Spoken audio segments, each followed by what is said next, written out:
Kalau dahulu ketika Pakatan Harapan menjadi pembangkang dekat kawasan masing-masing, mereka tidak dapat peruntukan parlimen.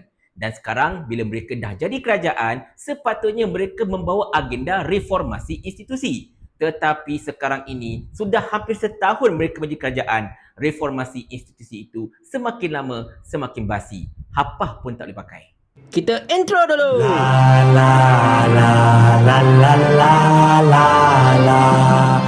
Assalamualaikum warahmatullahi. Cerita tentang peruntukan yang sama rata kepada parlimen-parlimen pembangkang ini memang merupakan satu polemik yang sangat-sangat besar. Sebab apa? Sebab ianya melibatkan pembahagian wang untuk digunakan oleh ahli-ahli parlimen kawasan-kawasan tersebut, termasuklah parlimen pembangkang, untuk kemaslahatan rakyat di kawasan mereka. Di mana kalau tak ada peruntukan ini, memang menyukarkan pergerakan setiap ahli parlimen ini untuk menyalurkan bantuan dan juga segala pembangunan kepada kawasan mereka masing-masing. Manakah tidak, tuan-tuan dan puan sekalian? Walaupun ahli-ahli parlimen ini memang mempunyai gaji, elon dan sebagainya, tetapi kawasan yang mereka pegang itu ialah parlimen. Belanjanya sangat-sangat besar. Jadi benda ini yang seringkali menjadi rungutan, termasuklah oleh Pakatan Harapan dan juga Parti Keadilan Rakyat ke DAP ke apa-apa ke, kerana mereka ini memang sekian lama dahulu menjadi pembangkang. Antara perkara yang mereka juangkan ialah untuk hak sama rata bagi semua parlimen, tidak kiralah parlimen pembangkang ataupun kerajaan. Mereka mahu menamatkan ketidakadilan ini, mereka mahu reformasikan institusi. Oleh kerana itulah, pada ketika sekarang ini, selepas Pakatan Harapan Barisan Nasional menjadi kerajaan, selepas Datuk Seri Anwar Ibrahim, orang yang telah mencetuskan reformasi menjadi Perdana Menteri, maka cakap-cakap dan juga gesaan agar kerajaan memberikan peruntukan yang sama rata kepada parlimen-parlimen pembangkang kembali kedengaran dan semakin kuat kedengaran sebenarnya.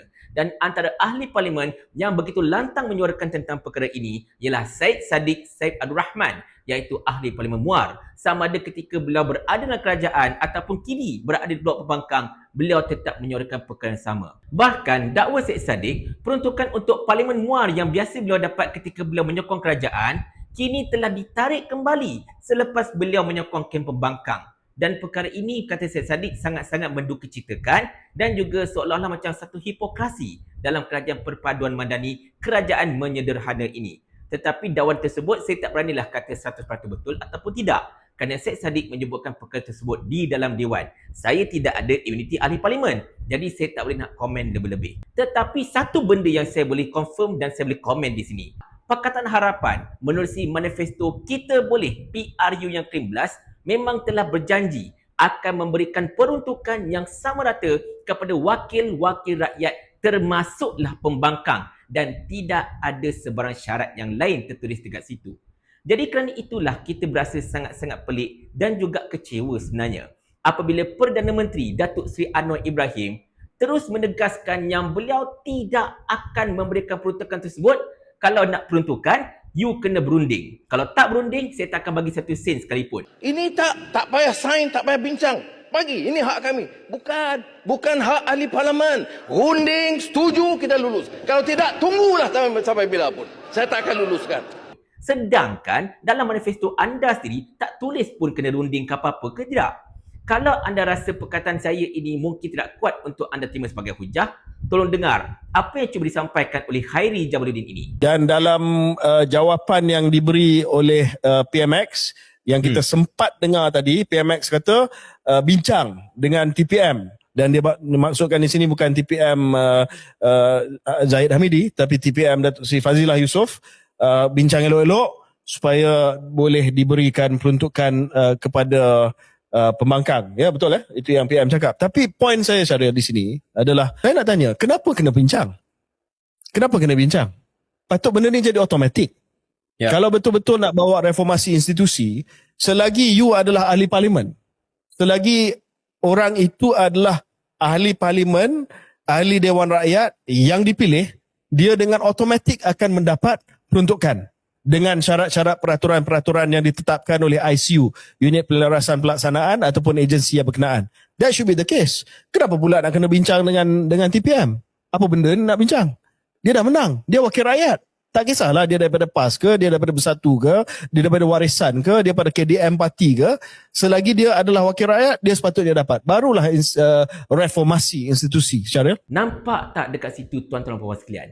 KJ sendiri berpendapat bahawa peruntukan untuk ahli-ahli parlimen ini sepatutnya diberikan tanpa perlu berbincang pun. Sebab itu memang hak setiap parlimen. Tidak kiralah parlimen tersebut parlimen pembangkang ke, tidak kiralah parlimen itu parlimen kerajaan ke, janji mereka ini ahli parlimen yang telah dipilih oleh rakyat parlimen masing-masing. Orang-orang inilah yang telah diangkat oleh penduduk di kawasan tersebut untuk menjadi wakil mereka, untuk menguruskan peruntukan, untuk menguruskan segala benda. Maka sewajarnya peruntukan itu disalurkan sahaja kepada mereka tanpa sebarang syarat. Kata nak informasikan institusi, kata nak lupakan amalan-amalan lapuk kerajaan-kerajaan terdahulu. Jadi kenapa Datuk Seri Anwar Ibrahim seolah-olahnya macam bikin tak serupa cakap, seolah-olah macam menidakkan janji yang beliau utarakan selama ini selama bertahun-tahun masalahnya. Kalau ada anak-anak papa yang cuba hendak mengingatkan saya, zaman Perikatan Nasional pun nak bagi peruntukan kena MOU. Perlu diingatkan tuan-tuan puan sekalian, kerajaan Perikatan Nasional ini terbahagi kepada dua fasa. Fasa Muhyiddin Yassin dan juga fasa Ismail Sabri. Fasa Muhyiddin, pembangkang mendapat peruntukan, bukan tak dapat. Tetapi mereka hanya meneruskan sahaja polisi kerajaan 22 bulan, iaitu pembangkang cuma dapat RM100,000 sahaja. Ini polisi kerajaan 22 bulan tau. PN teruskan saja untuk peringkat awal. Tetapi ketika COVID melanda, setiap parlimen mendapat bakul makanan secara sama rata, tidak perlu sebarang rundingan. RM300,000 untuk setiap parlimen tanpa sebarang syarat. Bahkan Tengku Zafrul sendiri telah menafikan PN tidak memberikan peruntukan. Sebaliknya Tengku Zafrul yang masa itu merupakan Menteri Kewangan telah menyatakan setiap parlimen pembangkang telah mendapat peruntukan RM900,000. Jadi tuan-tuan sekalian, kalaulah anda hendak menyatakan PN tidak bagi apa peruntukan dan sebagainya, anda tanyalah Tengku Zafrul. Beliau kan sedang berada dalam kerajaan pada ketika ini, ya tak? Tetapi itulah tuan-tuan sekalian, macam saya katakan tadi, kalau kerajaan-kerajaan terdahulu itu tidak berlaku adil kepada anda ketika anda menjadi pembangkang, mendorong anda untuk berjanji kepada rakyat betapa kita akan melaksanakan reformasi institusi, tidak akan ulangi segala amalan-amalan lapuk yang pernah dilakukan oleh kerajaan-kerajaan terdahulu. Jadi inilah masanya untuk anda membuktikan kata-kata anda. Kalau anda sekadar mengulangi dendam yang lama itu, maknanya apa guna rakyat pilih anda? Sama je anda dan kerajaan-kerajaan terdahulu. Bahkan lebih teruk lagi. Kerajaan terdahulu dia tak ada nak belagak macam, oh kau kena runding aku. Kalau kau tak runding, aku tak nak bagi. Macam duit tu duit mak bapak anda. Duit itu duit rakyat tau. Dan dalam parlimen-parlimen pembangkang ini pun tetap ada penyokong-penyokong anda yang memerlukan bantuan-bantuan tersebut. Jadi anda fikirlah wahai kerajaan, anda ini kerajaan untuk rakyat Malaysia, bukan kerajaan untuk orang-orang anda sahaja. Tetapi ialah tuan-tuan sekalian, mereka ini kan kerajaan. Mereka boleh buat sesuka hati mereka. Sebab ialah Seni Hamzan pun awal-awal dah bagi tahu kita macam ni. Kerajaan ni kerajaan kami. Jadi ikut suka kami lah. Paling kurang aku ada formula. Ni kau ada menteri berlambak-lambak ni, satu formula pun tak ada. Otak letak dekat mana? Sampai Abang Jamil mampus.